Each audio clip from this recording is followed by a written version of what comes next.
Baik, izinkan saya rumuskan, ya. Saya nak rumuskan ketiga-tiga buah buku ini dulu sebelum kita masuk dalam pembedahan. Buku yang pertama, Terima Kasih Si Babi Hutan. Saya boleh rumuskan buku ini, watak utama dia adalah berkenaan dengan babi hutan ini. Babi hutan ini adalah watak utama. Babi hutan ini berusaha mengenal diri dan mencari Tuhan. Akhirnya dia mengenal Tuhan, dan Tuhan yang dikenal itu adalah melalui jalan makrifat. Okey, itulah rumusan kepada buku ini. Babi hutan mencari Tuhan, akhirnya mencapai makrifat. Buku yang kedua, Lam Alif Hamzah Ya ini, adalah berkenaan dengan kisah cinta. Kisah cinta Laila dan Majnun, yang mana akhirnya masing-masing bersetuju untuk menghentikan percintaan mereka dan memfokuskan cinta mereka hanya kepada Allah Subhanahu wa Ta'ala. Baik. Buku yang ketiga, My Name is Muhammad and I Love You All. Kandungan buku ini adalah berkenaan seorang pengganas yang akhirnya meninggalkan aktiviti pengganasan. Dia masuk tarekat, dia jumpa jalan makrifat, mengenal Allah Subhanahu wa Ta'ala.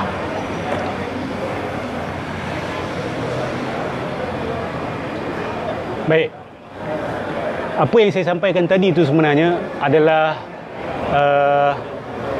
saja nak buat abang lepat kalau dia tengok, ataupun kawan-kawan lepat, ataupun peminat-peminat lepat saja nak buat mereka marah. Sebab apa yang saya sampaikan tadi itu adalah penyelewengan kepada isi kandungan kitab-kitab ini. Apa yang saya sampaikan tadi itu adalah penyelewengan yang saya sengajakan. Ini eksperimen saja. Saya tahu yang mendengar tadi itu, kalau lepat dengar ataupun pengikut-pengikut lepat dengar, saya tahu ada yang marah. Itu bukan yang dimaksudkan oleh abang lepat. Itu bukan isi kandungan buku Terima Kasih Si Babi Hutan. Itu bukan isi kandungan buku My Name is Muhammad and I Love You All. Itu bukan isi kandungan Lam Alif Hamzah Ya. Itu adalah penyelewengan. Itu adalah satu bentuk tahrif ke atas maksud abang lepat. Itulah juga yang diperbualkan oleh abang lepat sejak kebelakangan ini. Kan, dia ambil video-video sebahagian ustaz-ustaz, kan, lepas tu dia post, dia kata, oh, ini bukan yang saya cakap, ini fitnah ke atas saya dan sebagainya. Saya nak beritahu abang lepat dan orang-orang yang menyokong abang lepat, itulah sebab yang sama masyarakat awam rata-rata marah dengan abang lepat, marah dengan aliran yang abang lepat bawa. Sebab abang lepat bukan menyelewengkan buku A, buku B, buku saya ke, buku Stephen Hawking ke, buku Lucifer ke. Kamu bukan menyelewengkan buku dia orang. Tapi yang buat orang marah adalah abang lepat hakikatnya telah menyelewengkan Al-Quran dan sunnah Nabi SAW. Sebab tu orang marah. Abang lepat marah bila orang selewengkan apa yang abang lepat cakap. You tak kata, tapi orang lain kata, you kata. You marah, you kata fitnah. Sebab yang samalah orang marah dengan you. Sebab yang samalah orang marah dengan aliran yang you bawa. Sebab you menyelewengkan Al-Quran. Hari ini saya akan tunjukkan bukti. Saya akan tunjukkan bukan daripada video-video, tetapi daripada buku-buku yang abang lepat tulis sendiri. Saya harap anda bertanggungjawab terhadap apa yang dia tulis. Saya dah tandakan banyak dah ni. Banyak dari kitab ni. Banyak sebenarnya. Kalau saya nak sentuh ni tak habis berhari-hari. Too many problems dalam buku-buku ini. Tapi saya tak nafi dalam masa yang sama, ada yang menarik, ya, ada yang baik dalam kitab-kitab yang ditulis oleh abang lepat ni. Pada saya buku inilah yang paling bersih di kalangan yang lain, dan ada interesting chapters dan ada manfaat yang boleh diraih. Itu saya tak nafikan. Bukan saya nak kata semuanya masalah, semuanya batil, semuanya rosak lagi merosakkan. That's not my point, ya. Yang baik kita kata baik, tetapi mudaratnya jauh lebih besar daripada manfaat yang dibawa. Saya ulang lagi sekali, mudarat yang dibawa ataupun yang terkandung dalam buku-buku ini jauh lebih besar daripada manfaat yang dibawa. Saya tak mau buang masa. Kita terus masuk dalam pembuktian. Saya kata tadi abang lepak menyelewengkan Al-Quran dan Sunnah. Ada hak tak untuk saya marah? Ada hak tak umat Islam marah?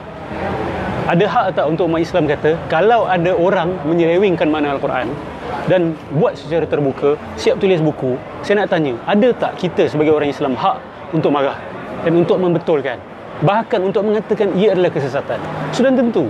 Sebab agama Islam ni bukan agama abal lepat. Agama Islam ni bukan agama saya.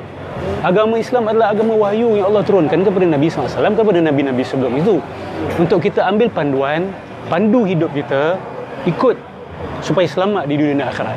Jadi bila ada orang yang selewengkan pegangan kita ini, sudah tentu kita ada hak untuk tegur. Saya tengok sebahagian video-video abal lepat kata macam ni, ataupun pengikut-pengikut abal lepat khususnya ketika menjual buku Wanita Melayu Mencari Tuhan. Ramai yang kata, siapalah kita nak menyesatkan manusia lain, kan? Ini semua adalah hak Allah. Allah yang beri hidayah, Allah yang sesatkan. Seolah-olah kita ni tak boleh nak ada pandangan tentang agama. Seolah-olah kita ni tak boleh nak kata pandangan A betul, pandangan B salah. Kalau betul lah macam tu, Abang Lepat dan pengikut-pengikut Abang Lepat pun tak boleh nak kata orang yang tuduh Abang Lepat salah sebagai salah. Because Abang Lepat dan teman-teman Abang Lepat buat benda sama. You kata orang tak boleh tuduh you sesat, tapi you perasan tak, you telah menuduh orang yang mengatakan you sesat sebagai salah. So what's the difference? Comes back to square one. Orang lain tak boleh tuduh you, tapi you boleh tuduh orang lain. Ini tak fair. Ini bukan tanda makrifah. Ini bukan tanda orang yang dah kenal Allah. Ini tanda orang yang belum kenal lagi. Kalau betul-betul dah kenal, you tak ada masalah pun orang kata you sesat. Bahkan kalau you betul kenal Allah, you akan minta, kalau saya sesat, tunjukkan saya di mana silap saya. Awak tak nafikan terus, tapi sayangnya nafi. Manusia tak ada hak untuk menyesatkan manusia lain. That's not true. Sebab agama Islam ni kita berpegang pada dia. Yang hak itu jelas, yang batil itu pun jelas. Jadi kalau kebatilan itu jelas, kita ada hak untuk tegur. Seperti mana kalau apa yang saya cakap hari ini batilnya jelas, Abang Lepat juga ada hak untuk tegur. Kan? Pengikut-pengikut Abang Lepat juga ada hak untuk tegur. Dan saya tak akan kata siapa Abang Lepat nak tegur saya. Yang boleh tegur saya hanya Allah. Yang boleh kata saya mana boleh macam tu. Itu sombong. Itu sombong. Kita sesama manusia, kita saling tegur menegur. Kalau you salah, I betulkan. Kalau I salah, you betulkan. Bukankah itu cara yang lebih baik? Jadi